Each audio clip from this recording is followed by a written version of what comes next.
mekani zulm chamcham ay ke tu zulm chahe mekani az baraye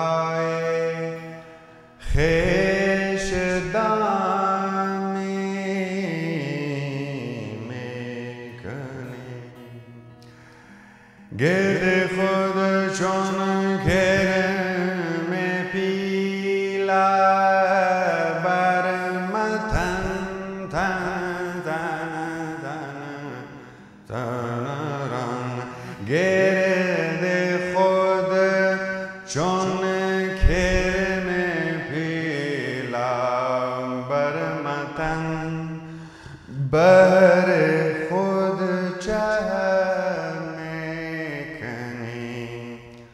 انداز کن بر خود چه میکنی انداز کن.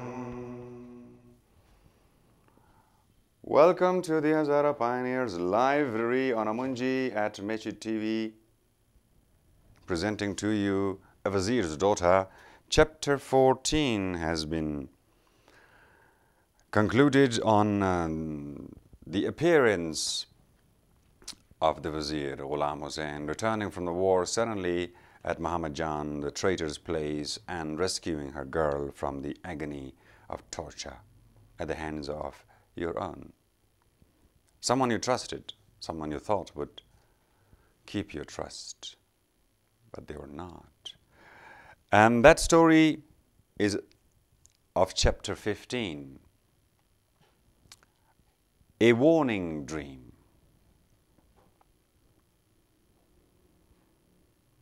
It was a wild, rainy night. Black clouds were tearing across the sky, running races with one another. So it seemed to see which would first reach and cover over the moon, which on her part kept making the most valiant efforts to remain unhidden. ماتاب میخوای خود نشان میده امی آورای قل سیاه دیگه زبیتا میخوای که برا کور کنه and light up the sad world on which she was trying to shed her soothing rays. Generally, the moon was overmastered by the clouds, but every now and then her smiling face revealed itself, making her brightness the more apparent after her temporary seclusion in the clouds. Sam is looking there, Sam is going in the clouds.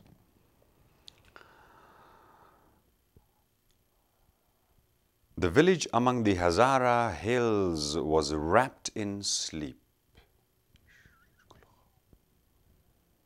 No, not a sound was to be heard, save the rushing of the mighty wind as it sought out every nook and corner and blew its piercing blast through every crevice.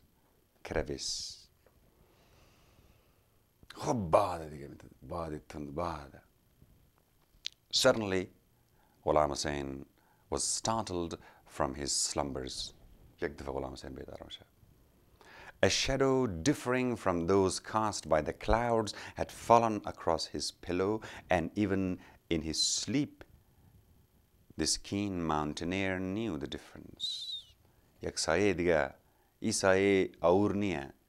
Diga chi saya saya masha bali balish che mit ragda fich mich bedar.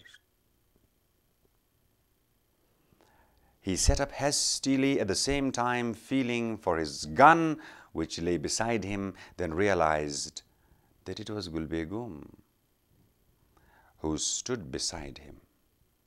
Get up! Get up quickly, father!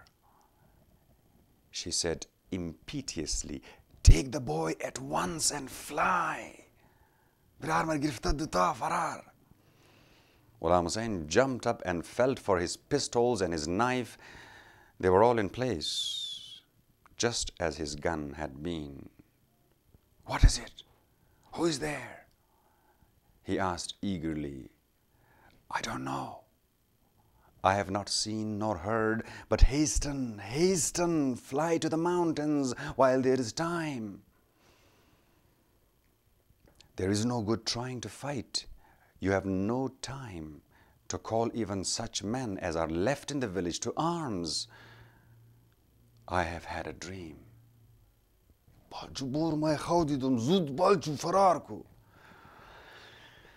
Ghulam Hussain sat down again, replaced his gun and sighed, but Gul Begum hurried on, half pulling him up again onto his feet as he spoke.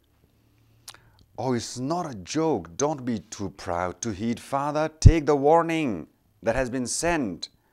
I dreamt there was a storm. Yek tufani khayli khatarnak. Hark! Do you hear it raging? Just such a storm as this that shut out all other sounds. Then suddenly I heard a sound of crackling through the storm and knew that the place was on fire.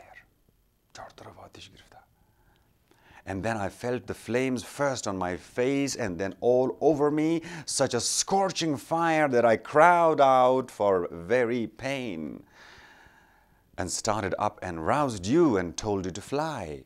But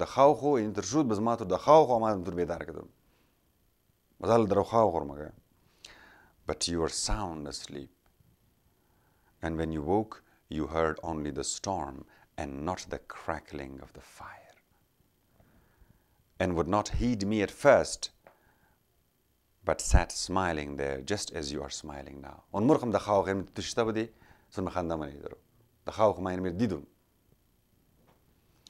Then suddenly you heard the roaring of the fire far above that of the storm, and you rose hastily and took the boy. Hark! What is that? Ghulam Hussain was on his feet in an instant. Fauran Sarpai, he too had heard something, and seizing his gun stood listening, then wakened the boy that laid beside him, horse's hoof at midnight. He murmured and was going towards the door. No, by the roof.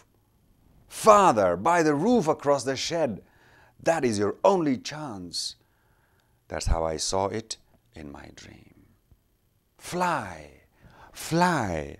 They are dismounting. Farar.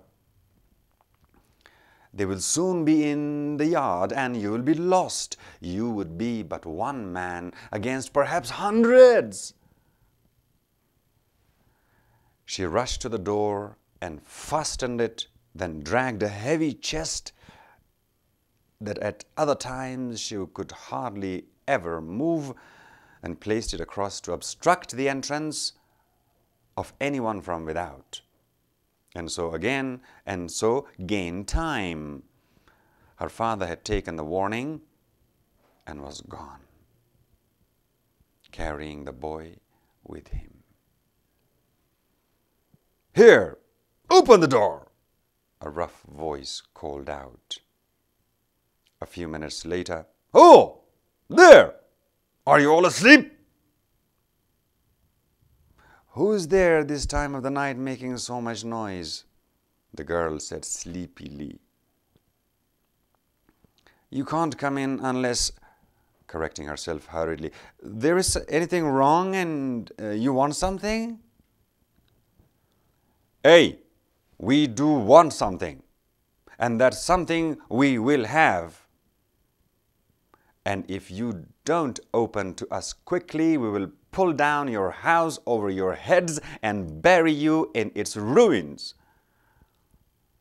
Do you understand me?" And he commenced hammering at the door with the butt end of his gun. "You must wait a moment. Sabr, Sabrkin," the girl called out entreatingly. "And don't make all the noise. You'll wake the children. They're all asleep inside.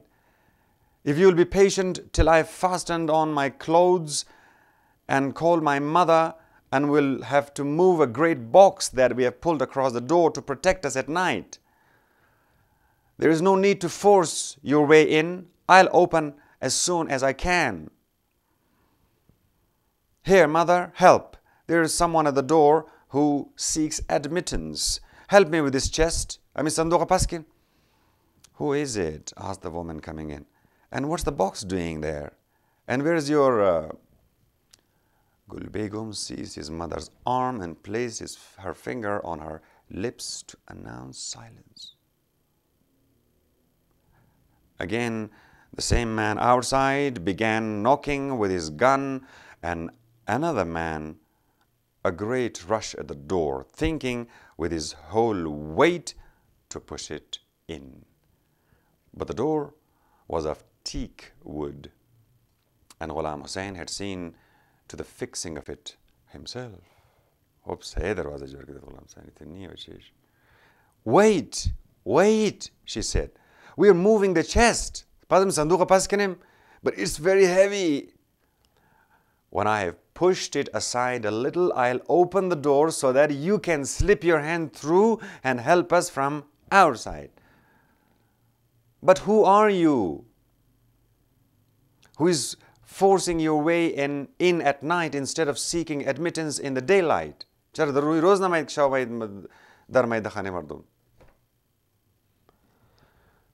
We'll tell you our business when we get in, the same voice went on. Make haste and move the chest. What do you mean by putting lumber before the door in this way? My father saw it put there before he went away. The girl said quietly, he has put it there for our protection, in case anyone should try to molest us in his absence. Is your father not there then? The man asked angrily. Oh no, he's not here, or he would have come out and spoken to you. He's away, at war. The bird has flown, my man, the same voice called out. We have lost him again. I thought we have tracked him this time. That devil of Muhammad Jan must have misled us. I'll make him sing for this, taking out our pay and misleading us. Muhammad Jan? Gul Begum put her hand to her forehead as though she had been shot. We have traitors in our very midst. غدارات تمام در داخل خانه, she murmured. The men outside seemed to be holding a council. They had ceased knocking, but they were talking too low for the girl to catch what they said. I hope I did not do wrong to tell them he is not here. He will be safe now. They cannot follow him on horseback where he has gone. And only a Hazara and one who knows the way could take them to the caves. But what about Muhammad Jan? Which Muhammad Jan? There are many of that name, she said to herself. Many Afghans as well as Hazaras have the same name.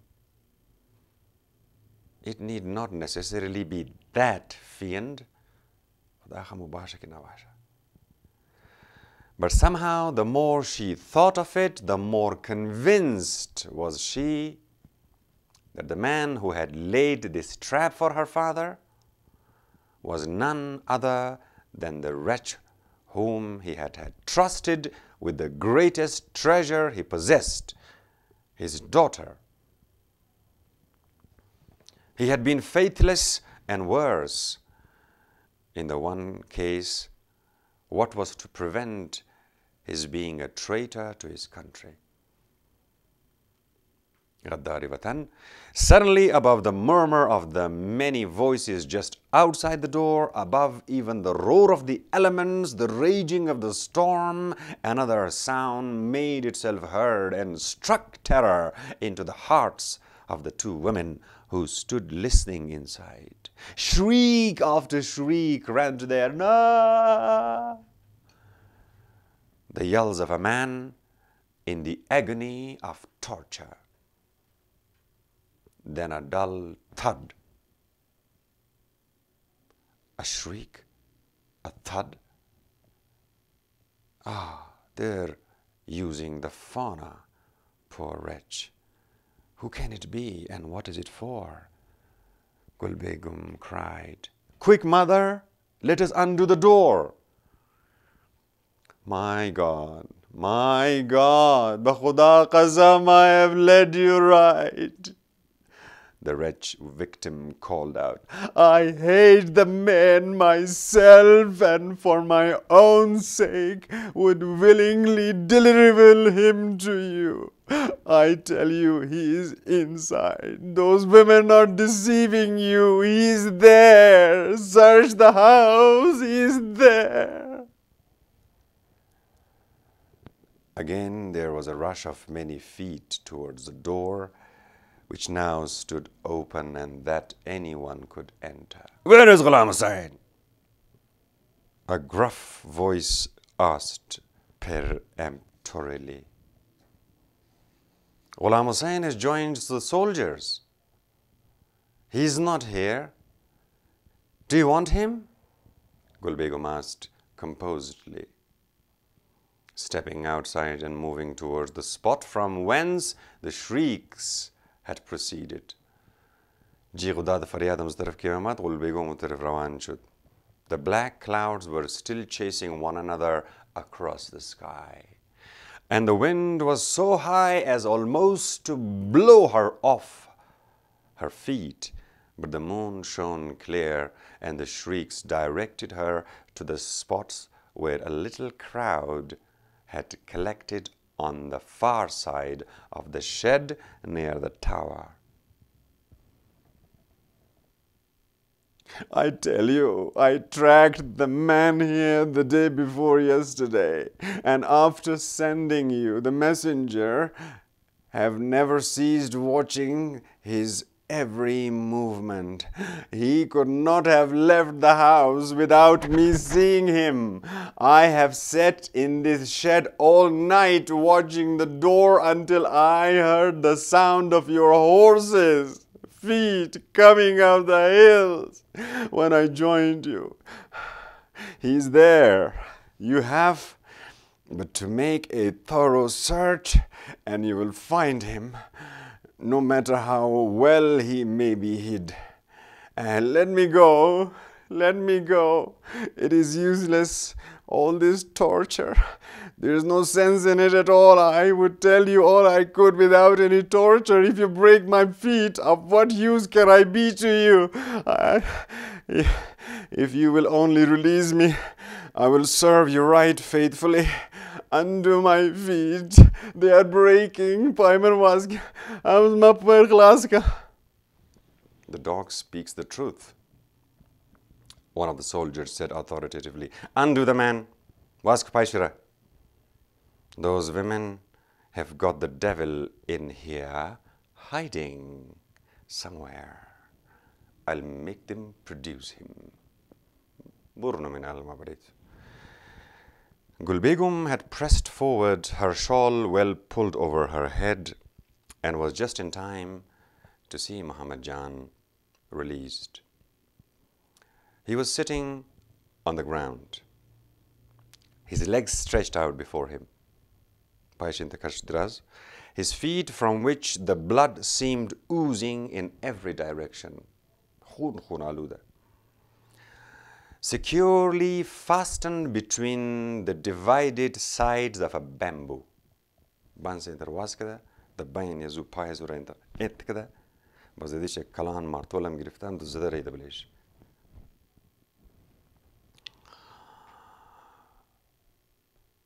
Between the divided sides of a bamboo that had been split and driven into the ground.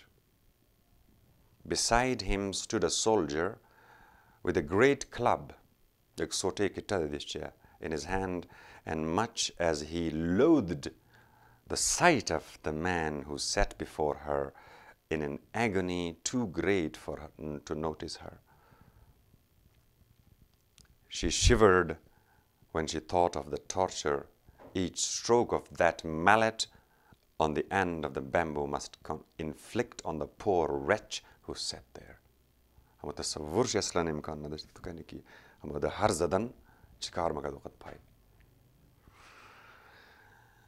The sharp edges of the wood driven over deep and deeper into the almost bursting flesh of those poor wretched feet, squeezing the bones almost to crushing point as the bamboo was driven further and further into the ground.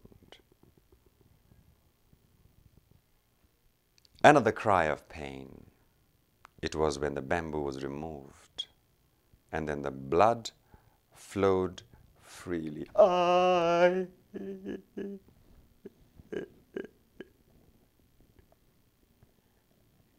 Give me some water, the suffering traitor pleaded. Gulbegum instinctively turned, adatan, Dorkhort, to get him some.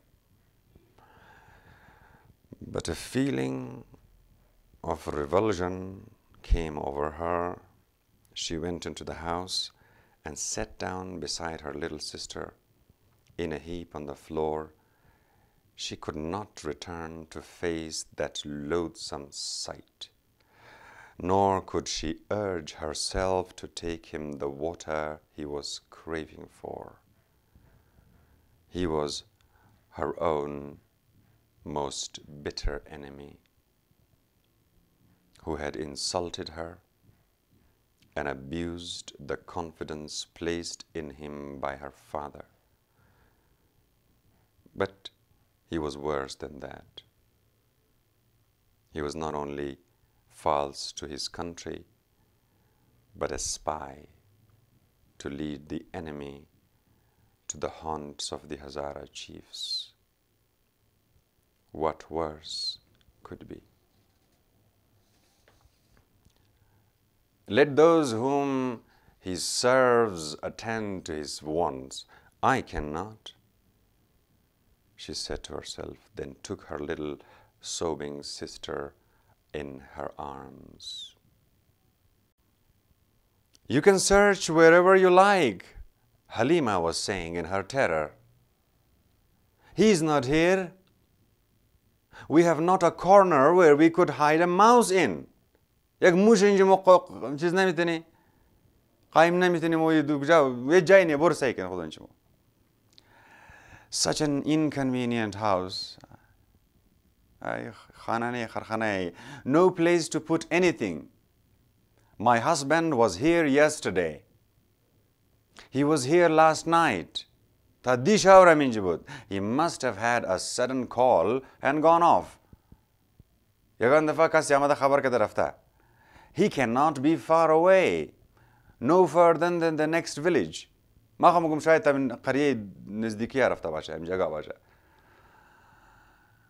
He often goes there, or he may have joined some company among the hills. He never tells me where he goes. If anyone could tell you, it would be Gulbegum there. Ask her. She knows if anyone does. Where's the girl? One of the soldiers asked roughly. I'm here, she said quietly from her corner. What do you want with me? Where is your father? How can I tell? Gulbegum asked truthfully enough. He was here last night, sleeping in this very room with the eldest boy. When you knocked and made such a clatter, I came in here to see what you wanted and found that the room was empty. Neither my father nor brother was here. Doubtless they heard of your coming and escaped.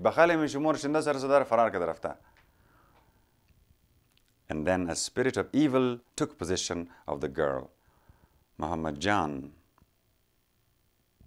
she said, says he has been in the shed all night watching our house. My father is a spirit, یک روح باشه دیگه, that he can vanish into the air.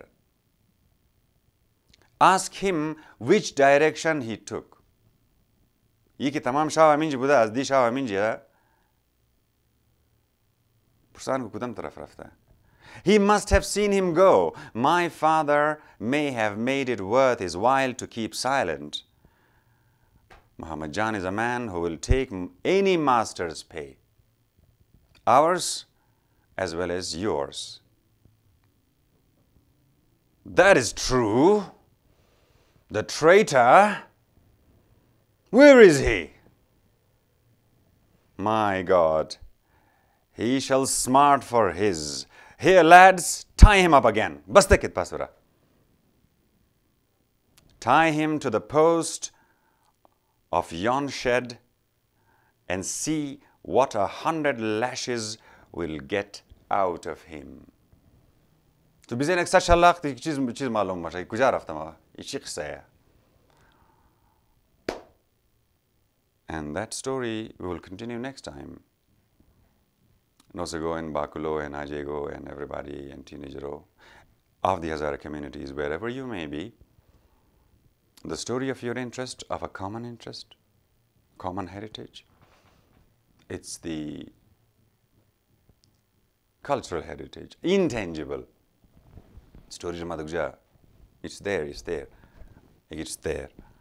Agar dar Chagar rasda, or the Jigar rasda, the Jan Jigar rasda, no sauko say Paniyar rasda, is story amanatan the khidmat shumo. تقدیم شده chapter 15 هم شده chapter 16 دنبال منیم بعد از اینکه یاد بگیریم که it is better to be a warrior in a garden than to be a gardener in a war because there is a war on your mind and heart. Aikido Nowruz Zawar.